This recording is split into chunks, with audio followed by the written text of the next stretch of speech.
주님의 이름으로 사랑하고 축복합니다. 오늘 하나님의 말씀 열왕기상 18장 30절에서 46절의 말씀을 통해서 무너진 제단을 수축하며 라는 말씀의 제목으로 하나님의 말씀을 증거하겠습니다.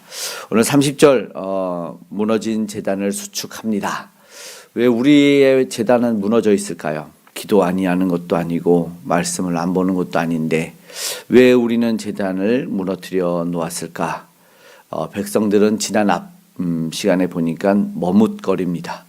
머뭇거리는 제 백성들을 바라보면서 이제 영적인 대결이 펼쳐집니다.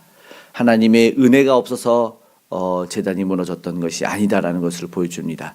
다시 한번 하나님이 하나님 되심을 오늘 명확하게 드러내시는 유명한 갈멜산 놀라운 은혜의 현장으로 오늘 우리는 나아가게 됩니다.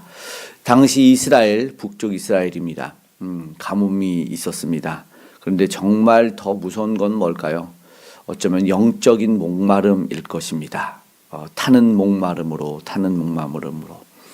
하나님과 바알 사이에 머뭇거리는 이 영적 메마름에 있었던 백성들의 마음, 오늘 30절 엘리야 선지자가 외치죠. 백성을 향하여 내게로 오라 이렇게 외칩니다.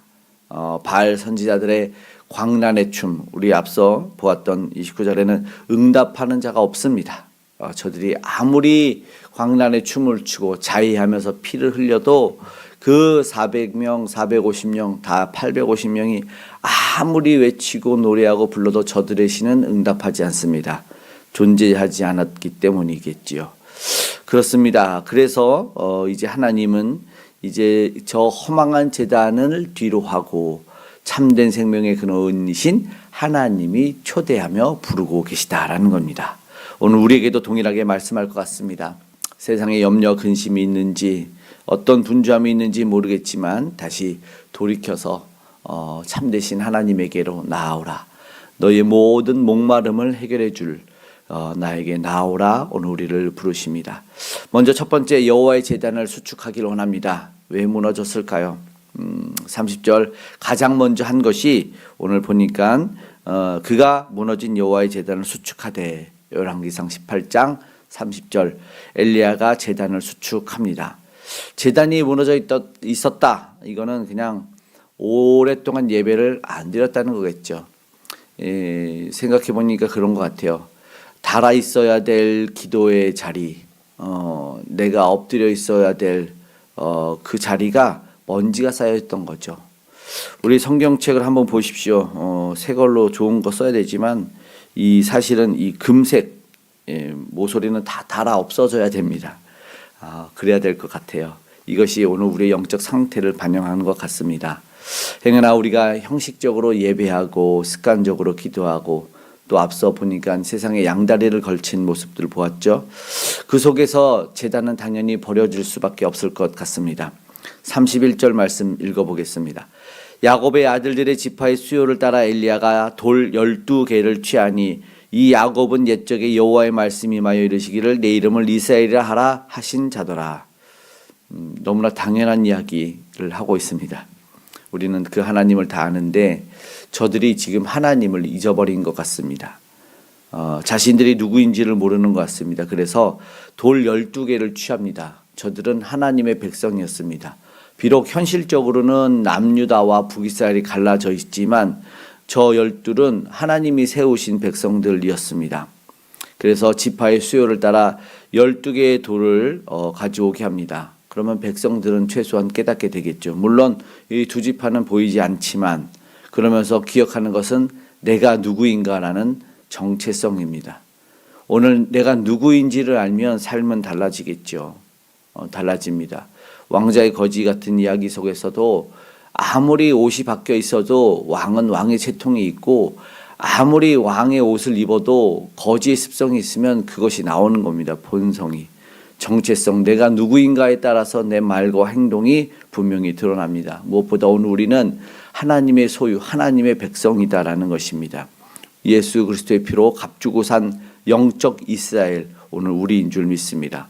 오늘 말씀과 같이 오늘 우리의 예배 회복은 무너진 제단을 수축하면서 바로 나오는 내가 누구인지 깨닫는 것이다라는 것을 기억했으면 좋겠습니다. 오늘 내가 누구인지를 알게 되는 것 바로 복음 은혜의 시작이다. 나를 위해서 십자가에 피 흘려 죽으시고 그 몸 찢어 내어주신 예수님의 사랑을 우리가 기억할 때 비로소 우리의 무너진 제단은 다시 은혜로 쌓아지기 시작할 것입니다. 우리가 잘 아는 미국의 대통령 우리 에브라함 링컨은 어렸을 적 가난이 있었고 고난도 많았습니다. 뭐 알지만 늘 2인자의 자리를, 늘 실패의 자리였던 사람인데, 그런데 그가 흔들리지 않는 신앙과 믿음이 있었습니다. 그것은 어머니의 신앙이다라고 많은 이들이 말합니다. 어머니가 물려주신 유산은 뭐 물질이 아니었어요. 낡은 성경책 하나였습니다.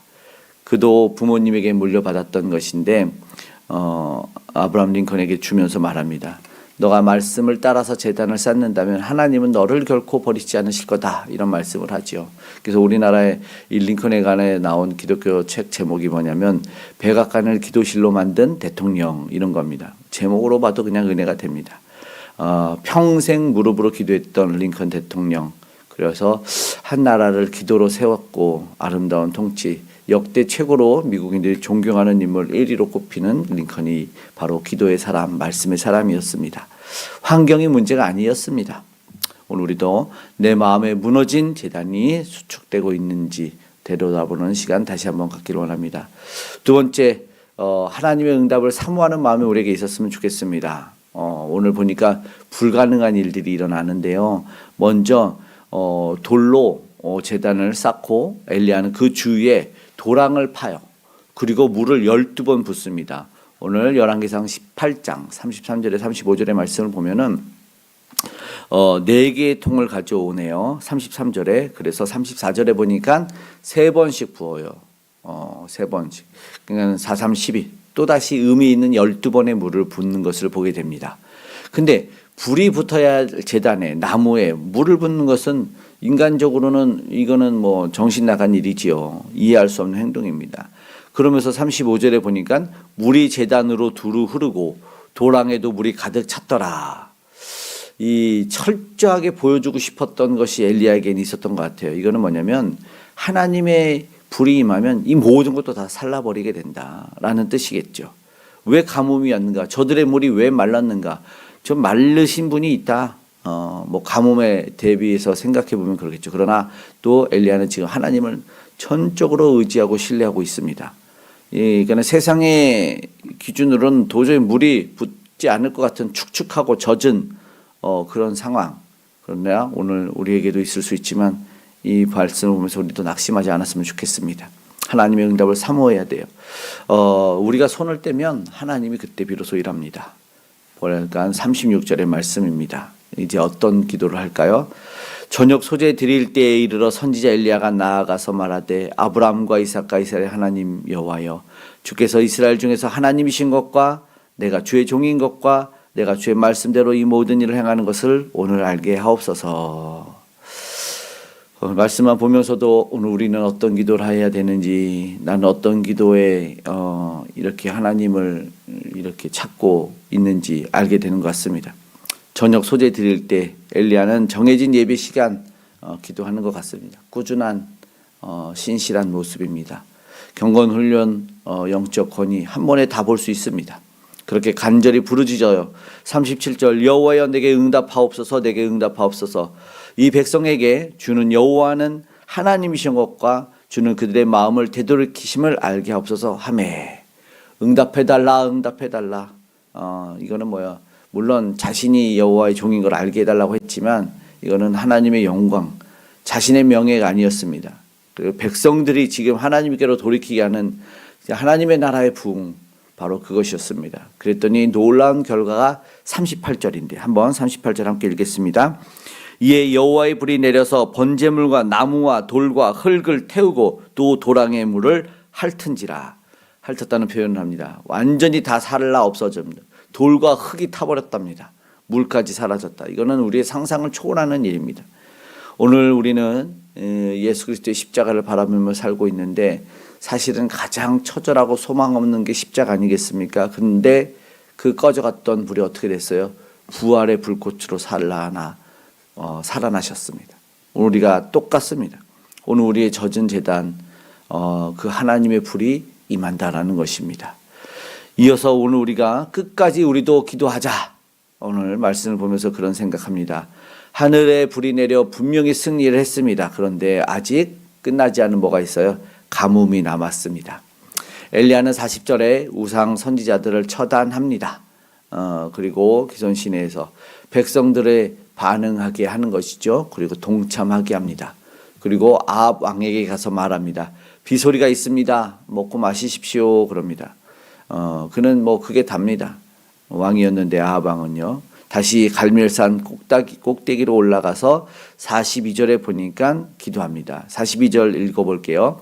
아합이 먹고 마시러 올라가니라. 엘리야가 갈멜산 꼭대기로 올라가서 땅에 꿇어 엎드려 그의 얼굴을 무릎 사이에 넣고, 이거 완전히 허리가 꼬부라진 거죠. 무릎 사이에 들어간 머리. 생각만 해보십시오. 7번 다시 가라. 43절에 말합니다. 간절한 기도죠. 징조가 없다고 해서 엘리야는 포기하지 않습니다. 끝까지 기도하는 겁니다. 44절에 마침내 기도하고 사람의 손바닥만한 작은 구름이 일어나는 것을 보게 됩니다. 엘리야는 큰 비 소리를 믿음으로 선포합니다. 그래서 아합 왕에게 비가 내리지 않았지만 이미 내릴 것을 알고 말하죠.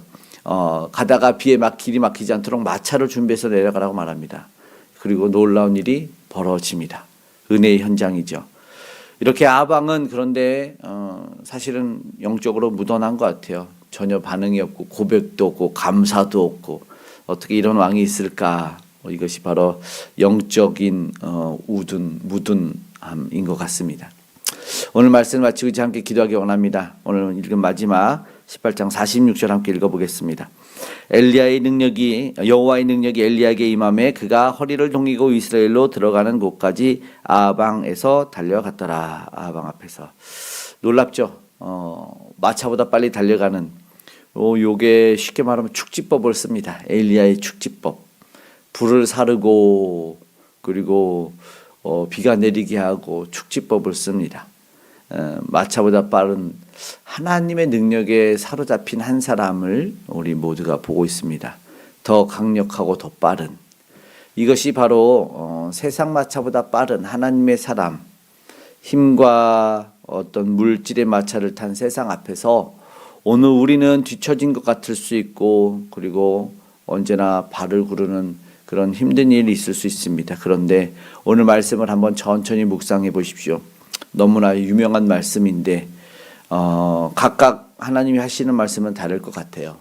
누군가는 간절히 무너진 제단을 수축해야 되고, 누구는 끝까지 기도해야 되고, 누구는 하나님에게 어떤 부르짖음, 그런 모습 여러 가지가 있을 것 같아요. 근데 모든 것은 다 함께 그 은혜를 경험했으면 좋겠습니다.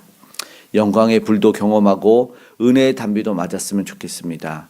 그리고 무엇보다 세상 마차를 다 앞질러 가는 그런 영적 능력을 모두가 경험하기를 소망합니다. 오늘 우리는 주여 내 마음에 무너진 제단을 수축하게 하옵소서라는 시작을 통해서 작은 구름도 보고 오늘 우리가 기도의 자리를 지키겠습니다라는 결단할 때 큰 비 내리는 은혜를 경험할 줄 믿습니다. 오늘 그런 저와 여러분 되시기를 간절히 축복합니다.